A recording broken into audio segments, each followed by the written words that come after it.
साथियों, आज की इस क्लास में भारतीय इतिहास के पूरे 100 प्रश्न क्लास में देखने वाले हैं।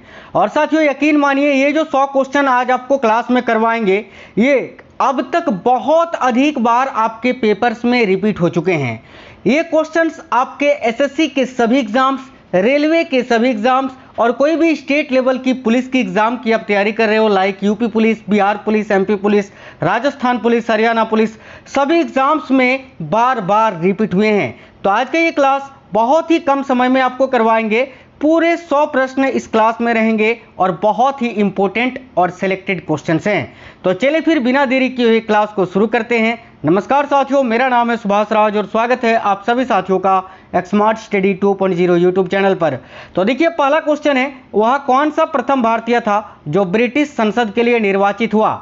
बहुत ही अच्छा क्वेश्चन है, ध्यान से देखिएगा। वह प्रथम भारतीय कौन था जो ब्रिटिश संसद के लिए निर्वाचित हुआ? तो याद रखिएगा, दादा भाई नौरोजी।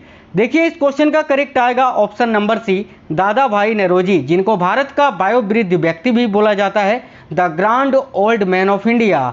ये प्रथम भारतीय थे जो कि ब्रिटिश संसद के लिए निर्वाचित हुए थे, याद रखना है। अगला क्वेश्चन है, तक्षशिला विश्वविद्यालय कहाँ स्थित है? तो देखिए, तक्षशिला विश्वविद्यालय यह वर्तमान में कहाँ स्थित है? तो याद रखिएगा, पाकिस्तान में। तो इस क्वेश्चन का करेक्ट आएगा ऑप्शन नंबर ए, पाकिस्तान, आपको याद रखना है। तक्षशिला विश्वविद्यालय की स्थापना पाल वंश के शासक धर्मपाल ने की थी, ये भी आपको याद रखना है। नेक्स्ट क्वेश्चन है, लाइफ डिवाइन पुस्तक के लेखक कौन है? देखिए, काफ़ी अच्छा क्वेश्चन है, ध्यान से देखिएगा। तो भाई, लाइफ डिवाइन पुस्तक के लेखक कौन है? तो साथियों याद रखना, अरविंद घोष। देखिए, इस क्वेश्चन का राइट आंसर हो जाएगा option number D, Arvind Ghosh, जिन्होंने लाइफ डिवाइन नामक पुस्तक लिखी है। एक पुस्तक और है जिसका नाम है डिवाइन लाइफ, डिवाइन लाइफ, ठीक है, जस्ट इसका उल्टा। और ये जो डिवाइन लाइफ नामक पुस्तक है, इसको किसने लिखा है? तो याद रखना, शिवानंद ने। और लाइफ डिवाइन पूछे तो अरविंद घोष। नेक्स्ट क्वेश्चन है, भारतीय राष्ट्रीय कांग्रेस के 1905 के बनारस अधिवेशन के अध्यक्ष कौन थे? देखिए, काफ़ी अच्छा क्वेश्चन है। तो भारतीय राष्ट्रीय कांग्रेस का 1905 में जो बनारस अधिवेशन हुआ था, उसकी अध्यक्षता किसने की थी? तो याद रखिएगा, गोपाल कृष्ण गोखले ने। देखिए, राइट आएगा option number C, Gopal Krishna Gokhale. अगला क्वेश्चन है, दिल्ली के किस सुल्तान को इतिहासकारों ने विरोधों का मिश्रण बताया? काफ़ी अच्छा क्वेश्चन है। तो याद रखिएगा, दिल्ली के किस सुल्तान को इतिहासकारों ने विरोधों का मिश्रण बताया है? तो ऑप्शन नंबर सी करेक्ट होगा, मोहम्मद बिन तुगलक को याद रखना है। अगला क्वेश्चन है, वर्ष 1946 में आज़ाद हिंद फौज के लाल किले में दिल्ली के मुकदमे की पैरवी निम्नलिखित में से किसने नहीं की थी? अब देखिए, 1946 में आज़ाद हिंद फौज के लाल किले में दिल्ली के मुकदमे की पैरवी किसने किसने की थी? तो भाई ध्यान से देखिएगा। देखिए, भूला भाई देसाई, पंडित जवाहरलाल नेहरू और डॉक्टर कैलाश नाथ काटजू, इन तीनों ने सिफारिश की थी, ठीक है, लेकिन याद रखिए, यानी पैरवी की थी, लेकिन सरदार वल्लभ भाई पटेल ने जो है ना, आज़ाद हिंद फौज के लाल किले में दिल्ली के मुकदमे की पैरवी नहीं की थी। तो करेक्ट आएगा ऑप्शन नंबर सी। नेक्स्ट है, वर्ष 1910 ईस्वी में सतारा में बहुजन समाज की स्थापना किसने की थी? काफ़ी अच्छा क्वेश्चन है। तो याद रखिए, 1910 ईस्वी में सतारा में बहुजन समाज की स्थापना किसने की थी? तो देखिए, करेक्ट आएगा, मुकुंद राव पाटिल जी ने। राइट आएगा option number B, Mukund Rao Patil. अगला है, भारत में लॉर्ड कर्जन के प्रशासन की तुलना औरंगजेब से किसने की थी? काफ़ी अच्छा क्वेश्चन है। तो याद रखिए, भारत में लॉर्ड कर्जन के प्रशासन की तुलना औरंगजेब से गोपाल कृष्ण गोखले जी ने की थी। तो ऑप्शन नंबर ए करेक्ट आएगा। आगे देखिए, अलाई दरवाज़ा का निर्माण किस सुल्तान ने करवाया था? तो भाई, अलाई दरवाज़ा का निर्माण किस सुल्तान ने करवाया था? तो अलाउद्दीन खिलजी ने। राइट आएगा option number C, Alauddin Khilji. अगला क्वेश्चन है, मराठकालीन घुड़सवार सेना में एक हवलदार के अधीन कितने घुड़सवार होते थे? तो ध्यान से देखिए, मराठकालीन घुड़सवार सेना में एक हवलदार के अधीन कुल कितने घुड़सवार होते थे? तो याद रखिएगा, यहाँ आपका करेक्ट आंसर हो जाएगा 25, ऑप्शन नंबर ए करेक्ट आएगा, 25 याद रखना है। गुप्त काल की सोने की मुद्रा को क्या कहा जाता था? तो देखिए, गुप्त काल में जो सोने की मुद्रा हुआ करते थे, उनको क्या कहा जाता था? साथियों याद रखिएगा, दिनार। देखिए, राइट आएगा ऑप्शन नंबर ए, दिनार। निम्न में से कौन उग्रपंथी नहीं था? यानी इनमें से कौन एक गर्म दल के नेता या उग्रपंथी में शामिल नहीं थे? तो तो भाई उग्रपंथियों की बात करें तो बाल गंगाधर तिलक, मदन लाल ढींगरा, उधम सिंह, ये तीनों उग्रपंथी थे, लेकिन गोपाल कृष्ण गोखले ये उग्रपंथी नहीं थे। तो राइट आएगा ऑप्शन नंबर डी। आगे देखिए, वह मसनबी जो बाबर द्वारा मुस्लिम कानून के नियमों का संग्रह है, यानी वह मसनबी कौन सा है जिसमें बाबर ने मुस्लिम कानूनों के नियमों का संग्रह किया है? तो उसका नाम है साथियों मुबाइन। याद रखना मुबाइन, यह क्वेश्चन बहुत ज़्यादा पूछा जाता है। अगला है, मुगल प्रशासन में मदद-ए-मास किसको इंगित करता है? तो देखिएगा, मुगल प्रशासन में मदद-ए-मास किसको इंगित करता है? तो ऑप्शन नंबर बी, देखिए विद्वानों को दी जाने वाली राजस्व मुक्त अनुदत्त भूमि को। ठीक है, मुगल काल में मदद-ए-मास का अर्थ ये था कि जो विद्वानों को भूमि दी जाती थी, राजस्व मुक्त अनुदत्त भूमि, उसी को मदद-ए-मास कहा जाता था। अगला है, यह कथन कि भारत और इंग्लैंड के आर्थिक हित प्रत्येक क्षेत्र में टकराते हैं किसका है? यानी यह कथन किसका था? तो देखिए, इस कथन को कहा था जवाहरलाल नेहरू जी ने। ऑप्शन नंबर सी राइट होगा। अगला है, बंगाल के किस गवर्नर के समय में सरकारी खजाना मुर्शिदाबाद से कलकत्ता स्थानांतरित किया गया? तो काफ़ी अच्छा क्वेश्चन है, याद रखिए, बंगाल के किस गवर्नर के समय में सरकारी खजाना जो है वो मुर्शिदाबाद से कलकत्ता स्थानांतरित किया गया था? तो करेक्ट आएगा वारेन हेस्टिंग्स के समय में। ऑप्शन नंबर डी करेक्ट आएगा। अगला, कैप्टन विलियम हॉकिंस किस जहाज से भारत पहुंचा था? तो देखिए, कैप्टन विलियम हॉकिंस ये साथियों हेक्टेयर नामक जहाज से भारत पहुंचा था और इन्होंने जहांगीर से भेंट की थी। अगला, प्राचीन भारत में निम्नलिखित में से कौन सी एक लिपि है जो दाईं ओर से बाईं ओर लिखी जाती थी? यानी प्राचीन भारत की इनमें से कौन सी लिपि है जो साथियों दाईं ओर से बाईं ओर लिखी जाती थी? तो देखिएगा, करेक्ट आंसर हो जाएगा खरोष्टी लिपि। Option number D.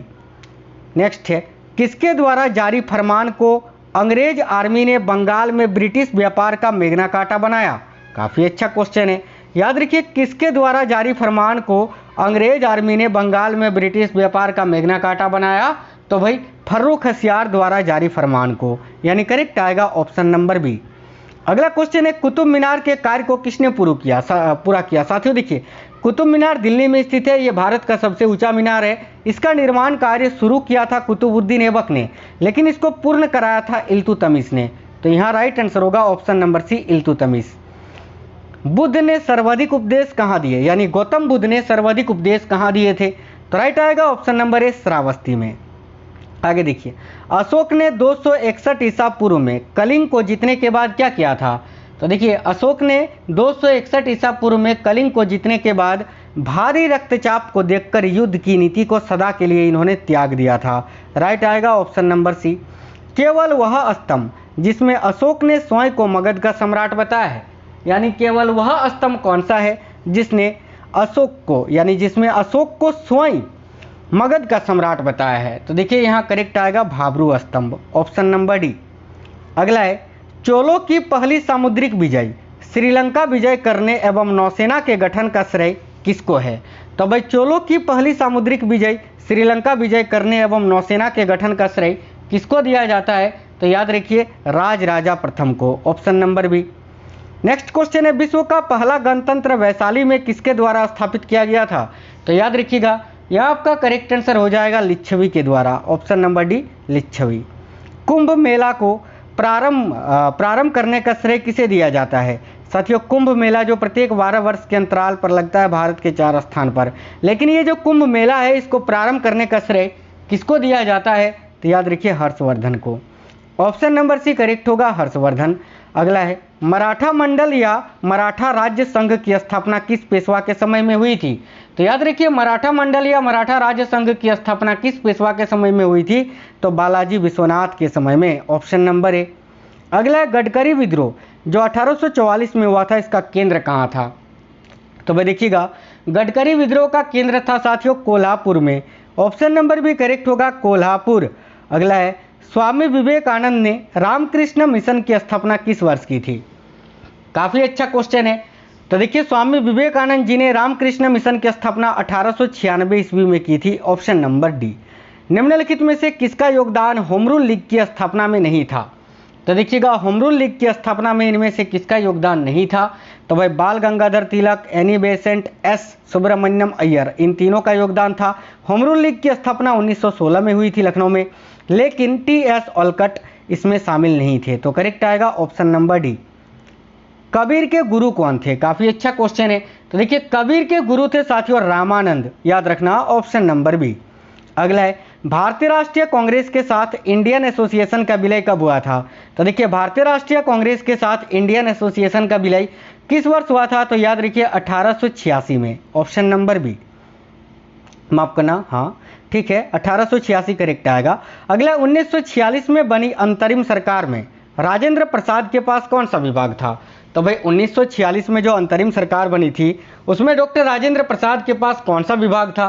तो साथियों याद रखिए खाद्य व कृषि विभाग, ऑप्शन नंबर सी करेक्ट होगा। अगला भारतीय रंगमंच में युवानिका यानी पर्दा का शुभारंभ किसने किया था?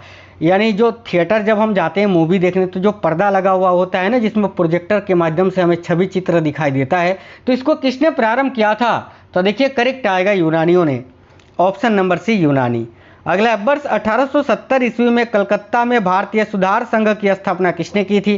तो याद रखिए 1870 ईस्वी में कलकत्ता में भारतीय सुधार संघ की स्थापना किसने की थी? तो भाई केशव चंद्र सेन जी ने, ऑप्शन नंबर ए करेक्ट होगा।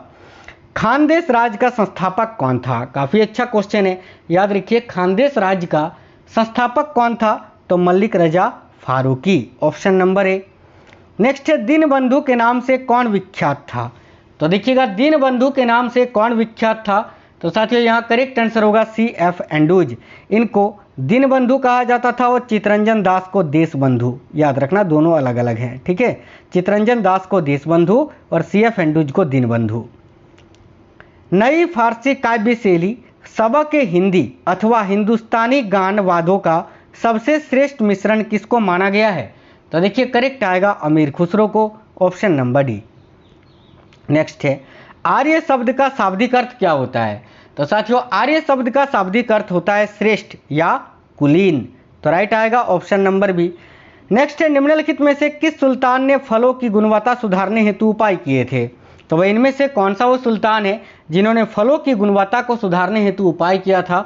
तो देखिएगा इस क्वेश्चन के लिए करेक्ट आएगा फिरोज शाह तुगलक ने, ऑप्शन नंबर बी।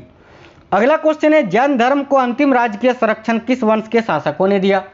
तो साथियों जैन धर्म को अंतिम राजकीय संरक्षण दिया था गुजरात के चालुक्य ने, ऑप्शन नंबर सी करेक्ट होगा।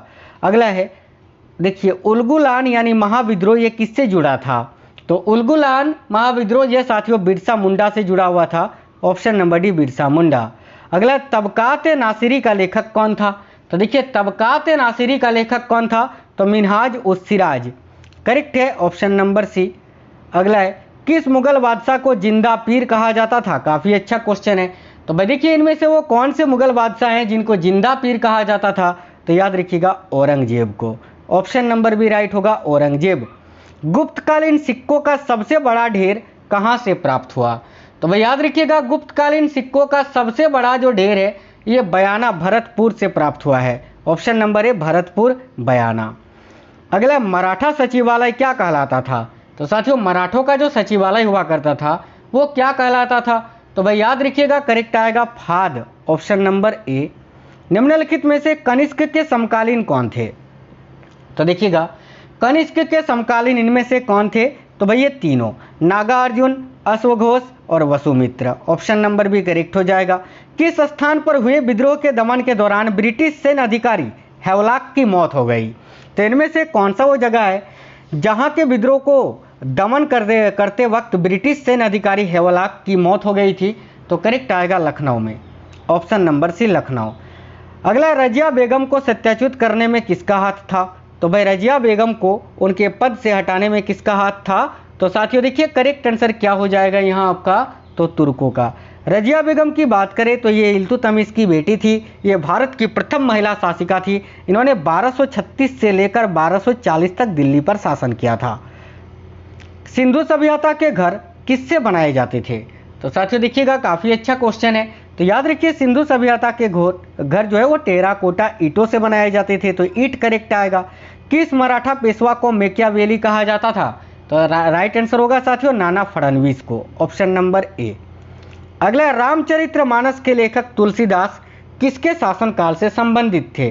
तो भाई रामचरितमानस के लेखक कौन थे? तो तुलसीदास थे। ठीक है, ये किसके शासनकाल में रहते थे? तो याद रखिए करेक्ट आंसर होगा मुगल शासक अकबर के, ऑप्शन नंबर डी। अगला है, किस विदेशी राजा ने गुर्जर प्रतिहार वंश को अल गुजर एवं इस वंश के शासकों को बोरा कहकर पुकारा था? तो याद रखिए करेक्ट आएगा असमसूदी ने। अगला क्वेश्चन है, मनुस्मृति मुख्यतः किससे संबंधित है? तो भाई देखिएगा मनुस्मृति जो है ये मुख्यतः किससे संबंधित है? तो याद रखिएगा समाज व्यवस्था से, ऑप्शन नंबर ए।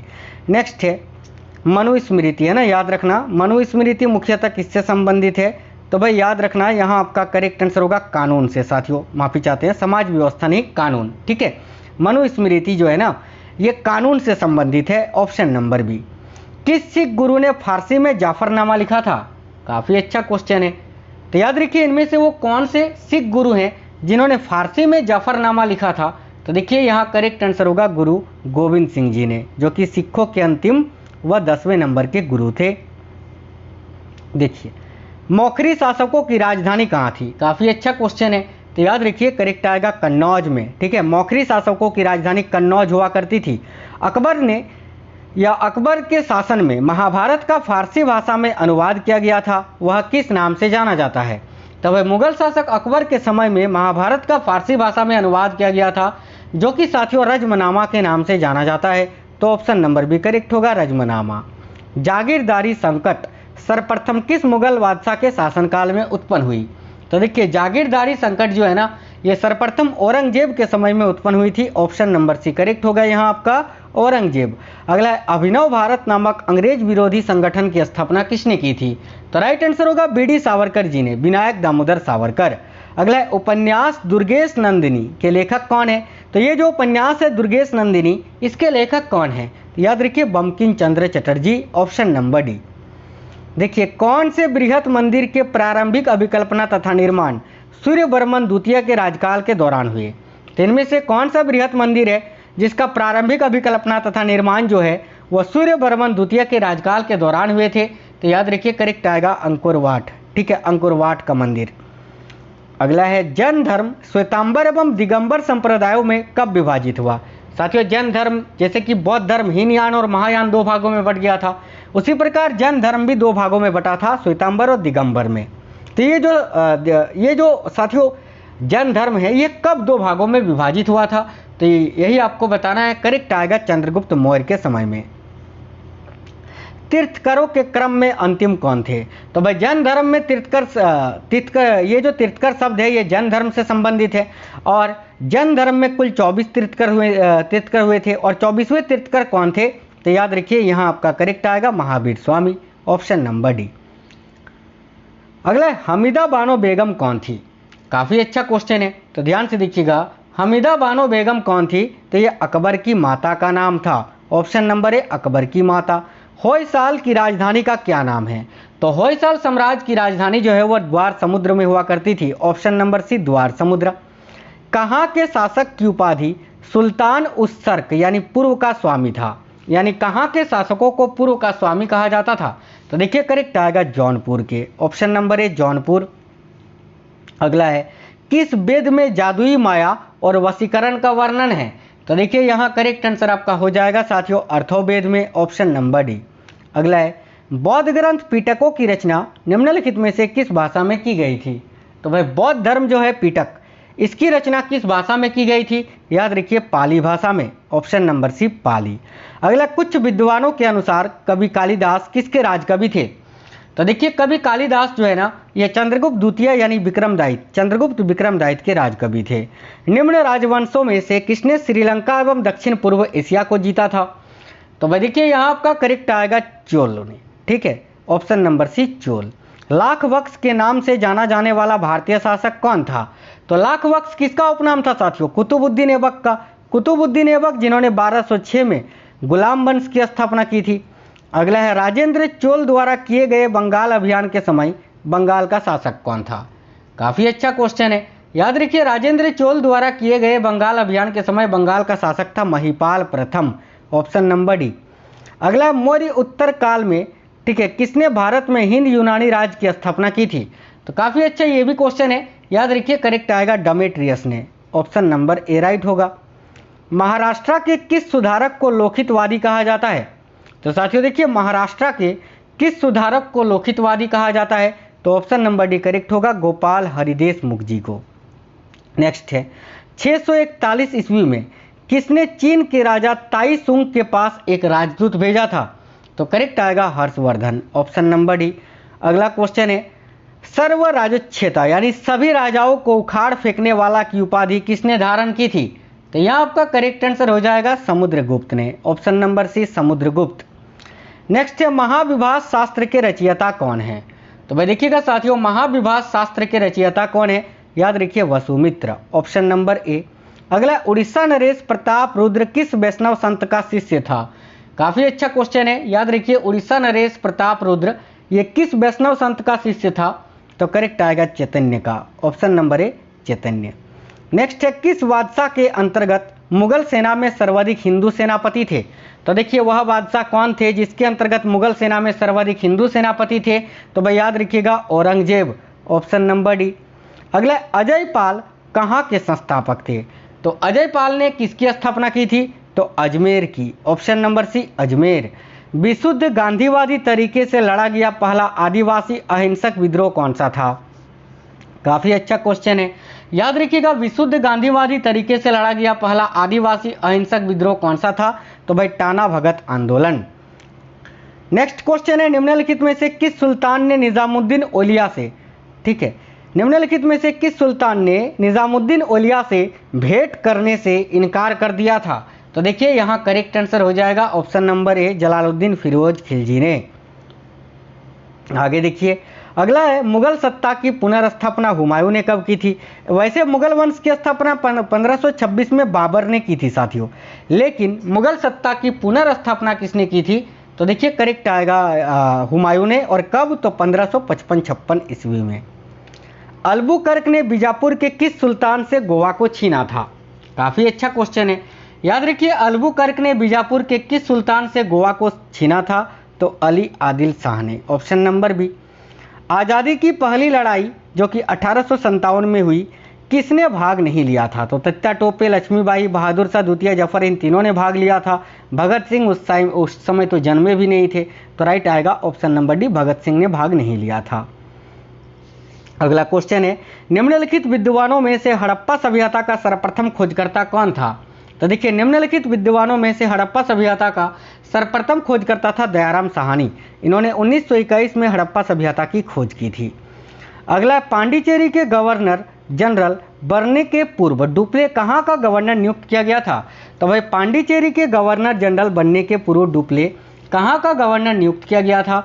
याद रखिएगा चंद्रनगर का, ऑप्शन नंबर ए राइट होगा। अगला कण्व या कानो वंश के संस्थापक कौन थे?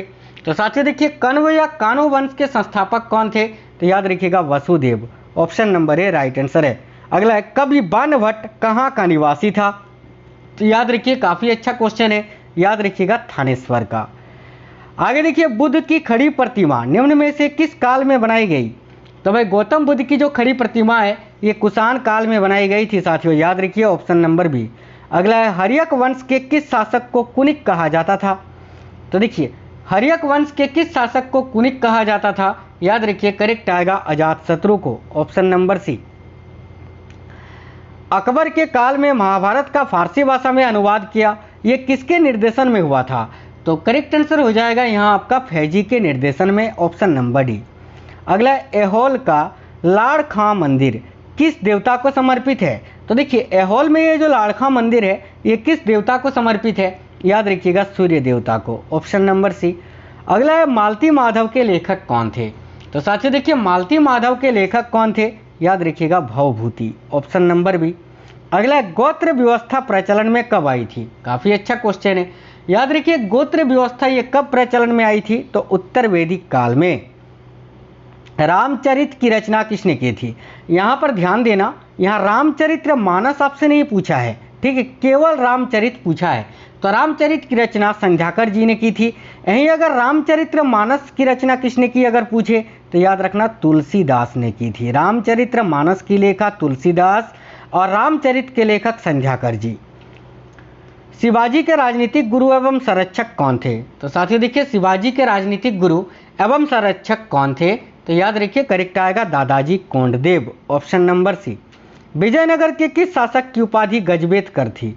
तो भाई विजयनगर का वो कौन सा शासक था जिसकी उपाधि थी गजबेतकर? तो याद रखिएगा यहाँ करेक्ट आंसर होगा देवराय द्वितीय, ऑप्शन नंबर बी देवराय द्वितीय की।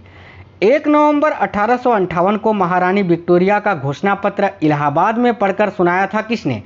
तो देखिए 1 नवंबर 1858 को महारानी विक्टोरिया का घोषणा पत्र इलाहाबाद में किसने पढ़ा था?